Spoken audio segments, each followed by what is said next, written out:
what I've noticed is that the times that I feel really wounded are the times where I feel rejection. So having my, mother pass away when I was young, or my best friend die, that was hard, but I didn't feel traumatized by it. It was very hard. But around the same time, having one girlfriend and then another break up with me, that sounds like lighter or easier, but interestingly it wasn't. It was devastating, like for, years. And so I thought, oh, okay. So, someone choosing no longer to be in a relationship, and very nice, like, oh, I love you, but it's done, I'm moving on. That's why, I use this word rejection-ophobic. Like, it feels like that's a place of resistance. And it's a stubbornness, like, no, how can you? We're in love, and it, even, decades later, I can see it showing up in friendships and my primary relationship, this exaggerated fear, or, of, not being liked, appreciated, loved. And that feels like a taproot of ego. And that's what I wanted to kind of check in with you about. Yeah.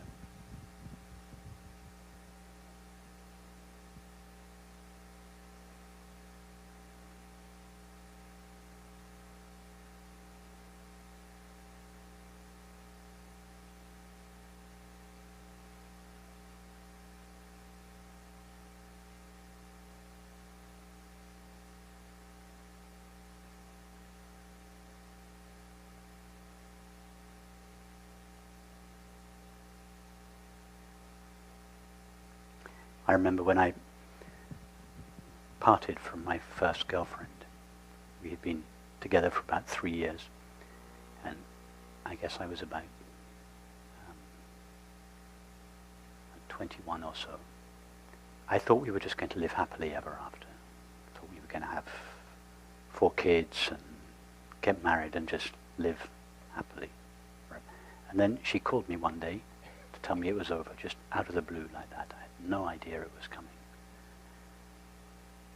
And just in a 3-minute telephone call, the bottom just fell out of my world. And I was faced, before I was able to rationalize it in my mind, I was faced with the realization that I had invested all my happiness in a person, in one person.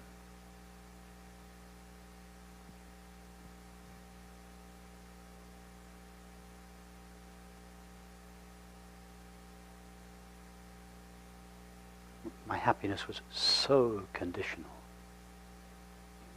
Not only was it invested in one person, but it was invested in that person behaving a particular way.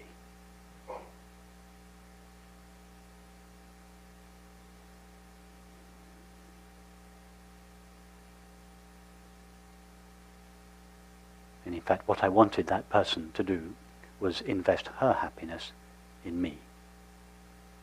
Then we could kind of be glued together in this pact of both investing the happiness in each other.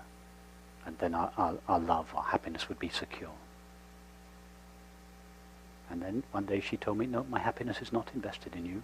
It's invested in somebody else. Sorry.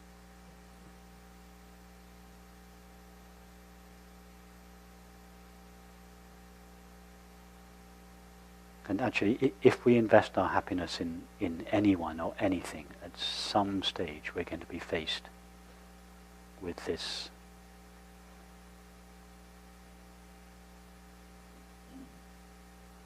feeling of being let down, feeling of being abandoned or rejected.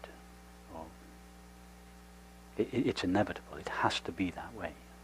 If we invest our happiness in an object, a situation, a person, a state of mind, because all objects, situations, people are intermittent, sooner or later we're going to be abandoned. It's a law. It can't be any other way. So don't. The feeling of being abandoned is, or being let down, or is the symptom. But the cause is much deeper than that. The cause is this investment of our happiness in an object, in this case in a person, in a relationship. And the cure for that cause is not to get busy with the person, with the relationship, but to discover where happiness really resides. In the simple knowing of your own being. Once you discover that, then you never again invest your happiness in anyone or anything. You're free. If you find somebody that you like and that you can share this happiness with, then that's beautiful. You get together for a few weeks or a few years or a few decades or for the rest of your life.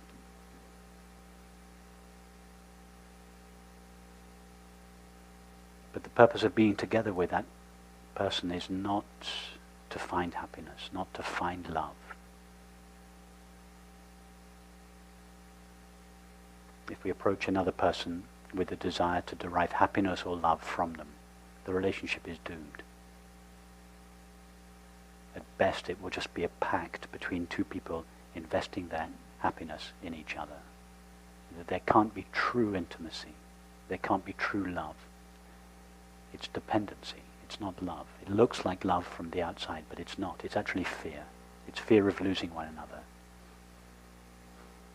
Masquerading as love for one another. Actually, I'm not suggesting there isn't love in that kind of a relationship, but it's a relationship that is held together by fear. Fear of being abandoned, fear of loss. So we should be very courageous in relationships.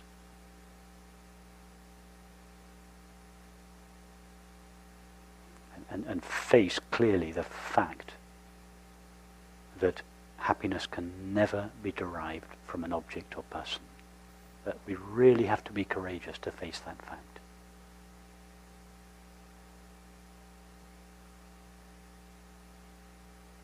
So that our relationships, intimate or otherwise, are free of expectations, free of demands, free of the fear of loss.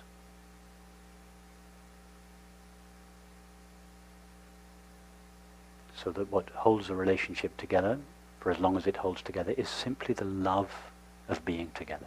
Simply just the joy of sharing this love together and expressing it.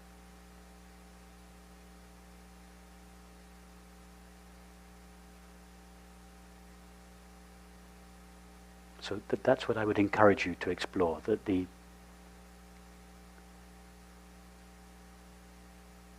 feeling that your happiness is dependent on anything or anyone. And strangely, if we discover in a relationship that our happiness is not dependent on the other, it's possible that we might decide to separate, but it's more likely in a relationship such as yours, where there's obviously real love, that the relationship would actually improve. In other words, the more freedom you give each other, the less you need from one another, the less you demand from one another, the less your happiness is invested in one another, the greater the depth of the love between you. The more playful, the more humorous, the more warm-hearted, the more spontaneity, the more freedom there is in the relationship. Nothing binding you together, but chances are you'll stay together just out of love. And if you don't, then you part in love. That's also fine.